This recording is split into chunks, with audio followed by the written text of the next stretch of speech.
Jestli když je vlastně jídlo virtuální, není, tak jestli je sex taky virtuální. Ne. Já bych řekla, že právě díky tomu, že a to není jakoby virtuální jídlo. Tam jde o to, že bretariáni, pránici, ty mají úplně normální příjem energie, no a zároveň mají úplně normální sex. To je nádhera. Teda takhle, já bych neřekla slovo sex, abych řekla krásné milování. Ale musela jsem si počkat na toho správného partnera. To teda opravdu, to jsem 8 let, vlastně celý život jsem čekala na toho správného partnera. A až teprve, i když jsem byla 8 let sama, tak až teprve potom jsem ho potkala. Víš, co je na tomhle zajímavý? To je, jako, mně to přijde třeba zrovna zajímavé téma. Protože jako kdyby, když se pořád bavíme o tom, že spousta lidí se snaží jako osobně někam vyrůst a snaží se pracovat v vozovkách na sobě, tak v určitý moment jako hledají jako tu cestu jako k sobě. A vlastně tím vzájemným vztahem s druhým partnerem, jako kdyby ty popisuješ teď situaci, že ono vlastně už potom nejde o sex, ale jde vlastně o lásku a tu vlastně dosahuješ tím, že vlastně začíná asi ta láska jako od sebe. Že vlastně jako procítíš to k sobě a pak to dokážeš vlastně rozptýlit k tomu druhému a ten druhý udělá to samý a pak se to prolne. Tak, ty to úplně popisuješ krásně, to, co jsem já prožila. Protože člověk na začátku pochybuje o sobě, když je mladý, tak prostě o sobě pochybuje. No a postupně vlastně, já jsem prošla 2 manželstvíma, jedním krátkým, jedním delším. A to bylo moc fajn. Oba jsem milovala, ale vždycky ty naše cesty se po nějaké době rozešly. Mám 1 syna. No ale potom jsem právě vnímala, že když jsem byla sama, a i po druhém rozvodu jsem byla dlouho sama, tak to byl moment a čas pro sebe.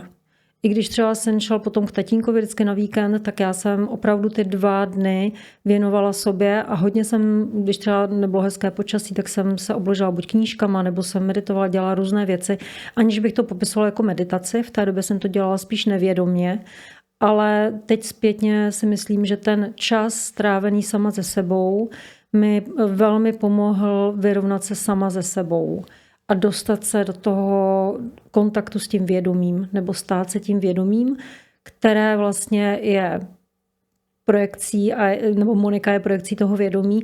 A čím jsem byla starší, tím víc jsem si to uvědomovala. No a v okamžiku, kdy jsem se sjednotila se sebou a sjednotila sobě to vědomí s tou Monikou, tak najednou jsem vnímala, že jsem připravená na to být partnerkou v té lásce.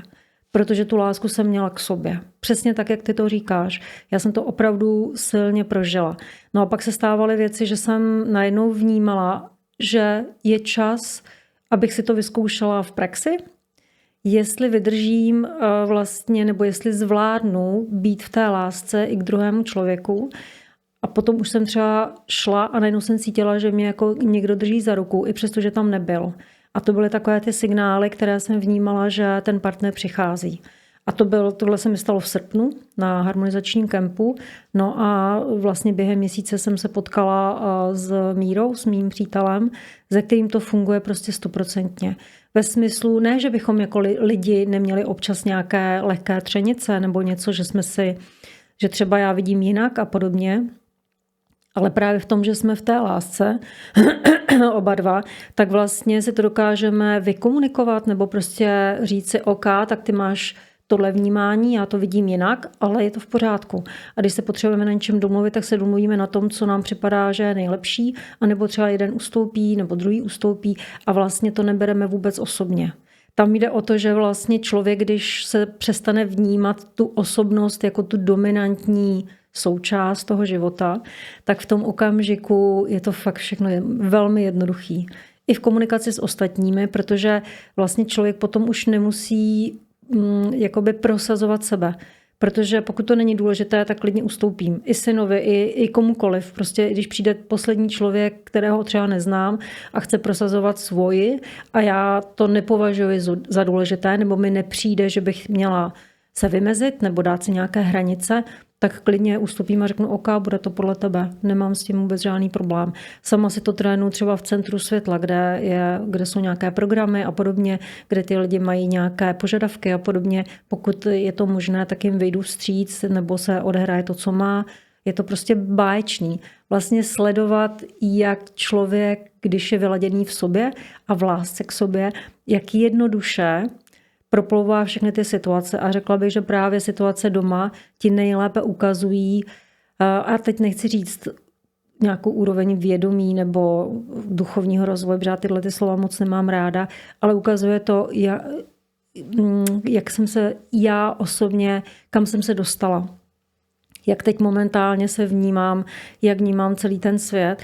A vlastně v okamžiku, kdy člověk si uvědomí tu nedůležitost sama sebe, taková tu hravost a tu lásku a všechno, i lásku k ostatním, i když mi začnou nadávat, tak i přesto, že to vnímám jako Monika, tak něco ve mně, to vědomí vlastně miluje toho druhého člověka. A já to asi nedokážu úplně popsat, ale je to velmi snadné. Mimochodem, víš, na co jsem přišel? Lepší než jakýkoliv úvod, to, že nám teďka tady vypráví Monika Kunovská, to, že jsme tady na kanále Životu v energii, tak prostě jsou tyhle ty slova. Ten úvod byl jako skvělý a já vlastně to vnímám já to vnímám vlastně velmi podobně. A mě teď na tom zaujal opravdu ten konec, co si říkala, pojďme jako procítit tu svoji vlastní jako nedůležitost, protože ona je to vlastně obrovský kus svobody. Protože vlastně, jako kdyby já to třeba prožívám osobně v životě tak, že já vlastně vnímám hluboce to, jak dávám prostor těm ostatním k projevení se a já jsem v přítomnosti teda s těma ostatníma v tom prostoru, ale ve chvíli, kdy vlastně já to vnímám pořád, jak vlastně dovoluju těm ostatním se projevovat, jak jsou. A vlastně uvědomil jsem si nějakou dobu zpátky, že to jsem vlastně já. Jako kdybych já se nechával projevovat sám sebe. Vnímáš to, že jsou to projevy toho vědomí a akorát mají různá těla, mají různé formy, ale pořád si to ty. A právě podle mého názoru, nebo podle mě, jak to vnímám, že člověk, když je v souladu se sebou a opravdu v té lásce, tak to vyzařuje. A ty vibrace, které vyzařujeme, tak i harmonizují ostatní, harmonizují ten prostor a vlastně se to všechno odehrává mnohem jednodušeji. Já to vidím jako na lidech, protože tím, že vidím a oni mi třeba popisují nějaké situace, které chtějí rozklíčovat se svými nejbližšími, tak tam kolikrát vidím, že oni mi popisují situace a protože se do té situace dostanou, tak se zároveň objevuje to energetické napětí, to propojení těch dvou, toho druhého, který je imaginární a ten, který to vypráví. A tam najednou úplně vidím, jak ty energie do sebe naráží, jak to tam prostě jezdí. A o to víc si uvědomuju, jak je to parádní, když člověk je v té rovnováze a v té harmonii. Ale jak říkám, ne vždycky to je potřeba. Jakoby někdy přijdou lidi a říkají, že se snaží všechno vydržet, že vlastně mají pocit, že čím toho víc vydrží, tím víc duchovně vyrostou. No ale přijdou úplně rozsekaní a ono to tak není, protože dneska je to hodně o hranicích.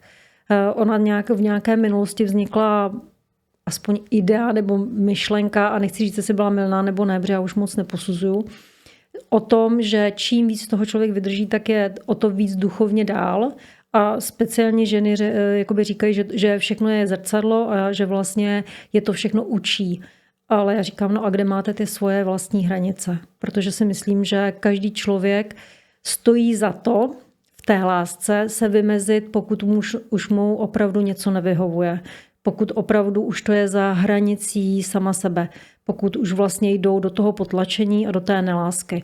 Protože ke mně většinou přijdou lidé, kteří mají většinou nemoci nebo nějaká onemocnění nebo závažné choroby, a nebo třeba jenom se cítí opravdu velmi nekomfortně. Už jsou na hranici vlastně vyhoření, že už neví, jak dál. A právě tohle vždycky říkám, a kde jste vy? Nebo když se jich zeptám, a jak byste se popsala? Nebo cítíte lásku k sobě? Nebo takové úplně běžné otázky a oni se úplně zarazí a vlastně nedokážou to definovat. Mm-hmm. Co byste řekla o sobě hezkýho? Protože už jsou zvyklé, většinou to jsou teda ženy, jsou zvyklé tak couvat a tak vycházet ostatním vstříc, že vlastně trošku ztratí pojem, kdo jsou. A to je zase až úplně to obrácené. Zase je to úplně to obrácený pocit to, co nemá být, protože zase je to v té nelásce. Možná je to láska k druhým lidem, ale je to přehnané a ty lidi ztrácí potom lásku k sobě. Vůbec jakoby přijetí sebe a dostanou se do nějakých míst a do nějakého nastavení, které vlastně asi nechtěli. Ale takové to, že všechno se musí vydržet a všechno je to jenom zrcadlo a všechno jsou to zkoušky a to tak si myslím, že to tak není. Já vlastně jenom připomínám, že Monika je člověk, který nepapá, nejí. A to, co se tady trošku bavíme, taky možná pro diváky a posluchače, kteří úplně neznají, tak ty si, já bych si troufl říct, jako velmi známá nejenom v Praze, ale v velmi širokém okolí, nech na hlavě. A Nechávám. Nechávej. A zároveň vlastně už nějakou dobu rozvíjíš svůj vlastní projekt, pokud to tak můžu nazvat, Dům světla. Sám si mám jako zkušenosti, protože jsem u tebe párkrát byl, tak vždycky na to, že mi trošku těžká chvíle pomyslím a začnu si hledat, kdybych na nějakou akci šel, pak to většinou nestihnu. Ale i to mi jako pomáhá. Ale zpátky k věci, to jenom připomínám. Když mluvíš o ženách a o mužích, tak to je pro mě jako zajímavé téma, protože tak, jak to popisuješ, tak já třeba bych si troufl říct a zkus mi říct, jak se na to díváš ty. Když popisuješ, co ty ženy se sebou dělají, tak já to vnímám tak, že ženy většinou dojdou k nějaké vlastní agresivitě do sebe, k sobě. A muži, když si potom trošku neví, co se sebou, tak neříkám, že všichni a neříkám, že většina, ale řekl bych, že poměrně velká část začne růst do toho okolí takovým tím trošičku jako agresivitou, trošku tím egem a těmahle věcma.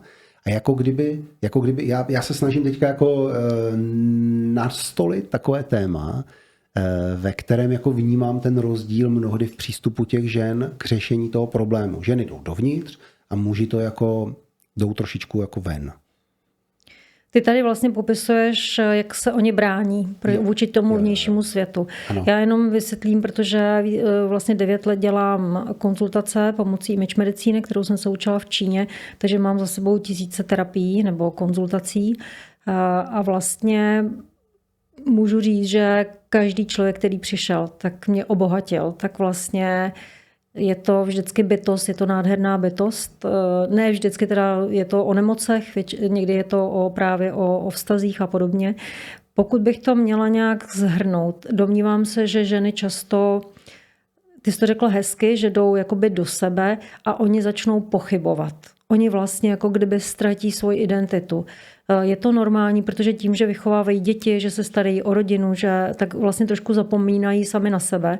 Málo kdy přijde žena, která vlastně je ta, která se nestará o ostatní. Většinou opravdu ty ženy to tak máme ve vínku, se dá říct, že se staráme o ostatní, ale právě proto, že chtějí, aby v té rodině to fungovalo, aby tam byla harmonie, aby tam byl klid, aby všechno fungovalo, tak vlastně jdou právě přes ty svoje hranice. A právě začnou většinou pochybovat o sobě a přijdou v okamžiku, kdy najednou trošku ztrácí, kdo jsou, nebo třeba si nerozumí s dětmi, kterým věnovali vlastně celý svůj život a najednou neví, jak dál. A jde o to najít sami sebe, uvědomit si, co vlastně chtějí nebo nechtějí. A také to velké uvědomění, že každý z nás tady vystupujeme v mnoha rolích. A role matky a manželky jsou jenom jedny z mnoha rolí, které hrajeme. Když už opustíme roli dcery nebo sestry a podobně, tak pak většinou jsme manželky, potom se z nás stanou matky pro většinu nebo většinou ženy a muži zase samozřejmě otci. Ono je to podobné. Ono nejde jenom o to, že muži jsou ti, kteří jdou naopak ven a spíš ta jejich obrana toho jejich jemného, měkkého jádra, toho vnitřku, tak je, že jsou trošku agresivnější nebo jsou výraznější a tím se vlastně vymezí tu hranici a ty ostatní se k ním nedovolí a ženy právě naopak to nechávají do sebe projít a pochybují o sobě. A je to spíš o těch energiích, to znamená mužská energie, ženská energie a není důležité, jestli to je muž nebo žena.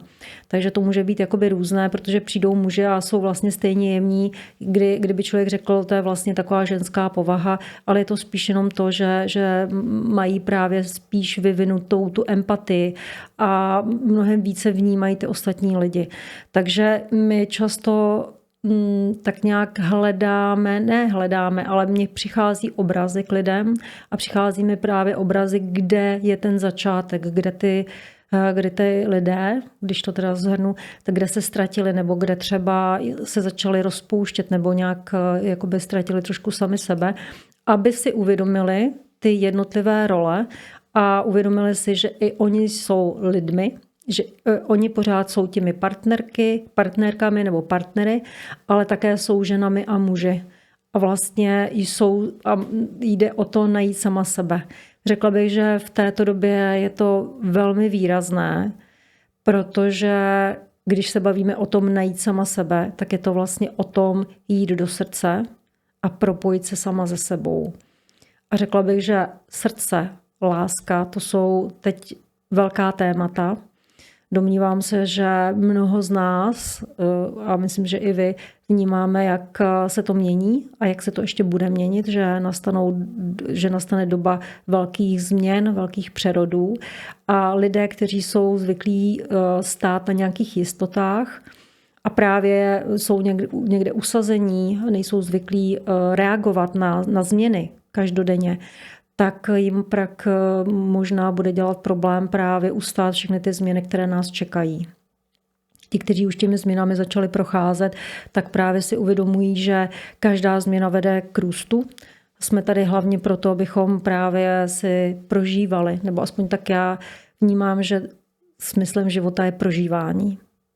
A vlastně jenom my, každý z nás vlastně, když přejdeme tu hranici duality a přestaneme rozlišovat, co je dobré a co je špatné, tak vlastně si nad tím uvědomíme to čisté prožívání. A samozřejmě jednou člověk je v radosti a po druhé třeba pláče, ale pláče ten člověk kvůli nějaké situaci. No dobře, ale ta situace trvá minutu, hodinu, den, ale potom ta situace odejde, no a zase se člověk vrátí sám k sobě, do svého srdce a řekne si, OK, prožil jsem situaci. Ať dobrou nebo špatnou, ale mnoho lidí zůstává v té situaci a právě se vrací, že nejsou schopní překročit. Že pořád se ní jako kdyby motají, jsou do ní zafixováni a právě je to proto, že nedokážou vystoupit z rolí nebo nedokážou si uvědomit, že něco skončilo a něco jiného začíná. A řekla bych, že tohleto bude téma tohoto roku. Uvědomit si, že když se jedny dveře zavírají, tak se otevírá mnoho dalších.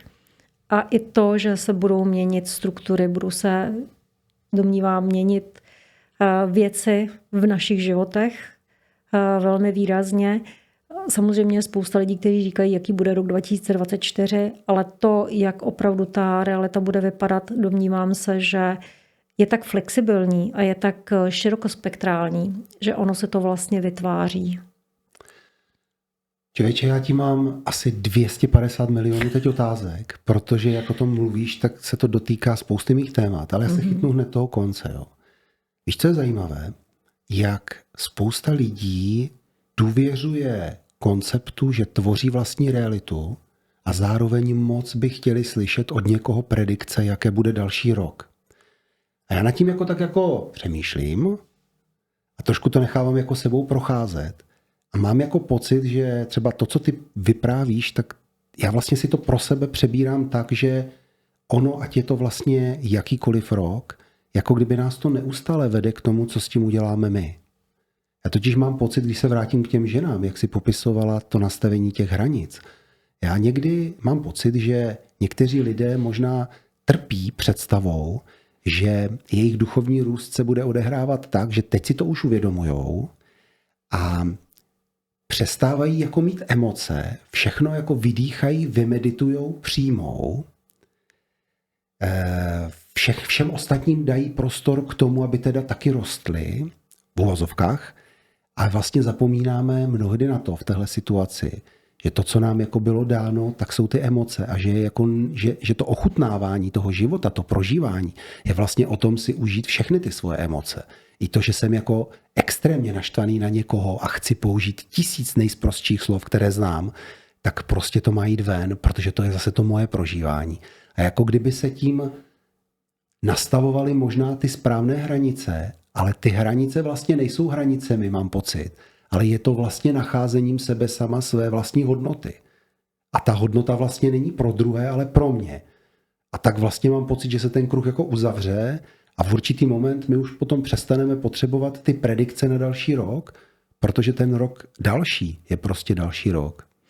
No ale hlavně to je nějaká vlastně vnímání času v té linearitě. Jo.